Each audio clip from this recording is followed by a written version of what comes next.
দেড় দশকের মমতার শাসনের অবসান, পশ্চিমবঙ্গের বাতাসে নতুন সুর। দীর্ঘ প্রতীক্ষার পর নবান্নের দখল নিল বিজেপি।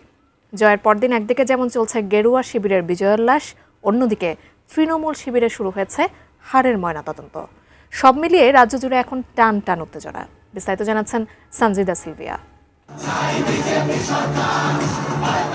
আবিরের রং আর শঙ্খধ্বনিতে মুখরিত কলকাতা। ২০৬টি আসন নিয়ে একক সংখ্যাগরিষ্ঠতা পাওয়ার পর বিজেপির কর্মী সমর্থকদের উদ্দীপনা এখন তুঙ্গে। নির্বাচন কমিশনের কড়া নিষেধাজ্ঞায় বড় কোনো বিজয় মিছিল না হলেও অলিগলিতে চলছে মিষ্টি মুখ আর উৎসব।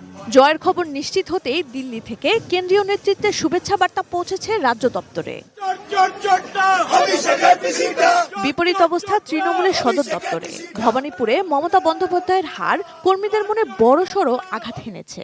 অন্যদিকে পরাজয় মেনে নিলেও সুর নরম করেনি বিদায় মুখ্যমন্ত্রী। শতাধিক আসনে ভোট লুটের অভিযোগ তুলে মমতা বলেছেন, নির্বাচন কমিশন বিজেপির কমিশনে পরিণত হয়েছে। প্রধানমন্ত্রী, স্বরাষ্ট্রমন্ত্রী, কেন্দ্রীয় বাহিনী ও নির্বাচন কমিশন মিলে যা করেছে তা সম্পূর্ণ অনৈতিক। এরা হচ্ছে দানবিক পার্টি। 100টা সিট লুট করেছে। 100টা more than 100 seats they looted and cheated, and this election commission is a BJP commission. এদিকে নিজের দুর্ভৃত্ত খাটি ভবানীপুরে মমতাকে হারিয়ে আত্মবিশ্বাসী বিজেপি নেতা শুভেন্দু অধিকারী জয়ের পর তীব্র কটাক্ষ করে তিনি বলেন, সংখ্যালঘুরা মমতাকে ভোট দিলেও মানুষ তাকে প্রত্যাখ্যান করেছে। 15,000-এরও বেশি ভোটের এই ব্যবধান হিন্দুত্বের জয়। এই পরাজয়ের মাধ্যমে রাজনীতি থেকে মমতার অবসর হয়েছে বলেও মন্তব্য করেন তিনি।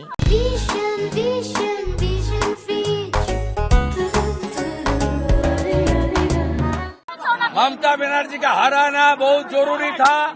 ममता बनर्जी का राजनीतिक संन्यास अभी हो गया है।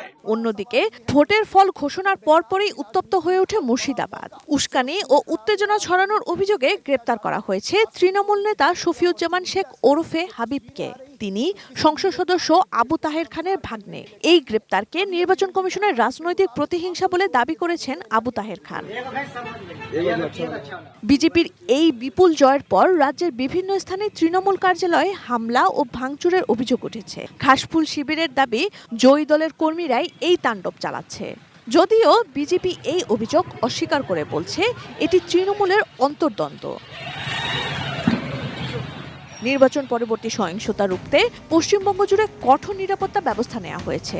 বিশেষ করে জঙ্গলমহল ও উত্তরবঙ্গের স্পর্শকাতর এলাকাগুলোতে চলছে নজরদারি। যে কোনো অপ্রীতিকর পরিস্থিতি এড়াতে রাজ্য পুলিশের সাথে কাজ করছে আধা সামরিক বাহিনী। Sanjida Sylvia, desk report, ATN news.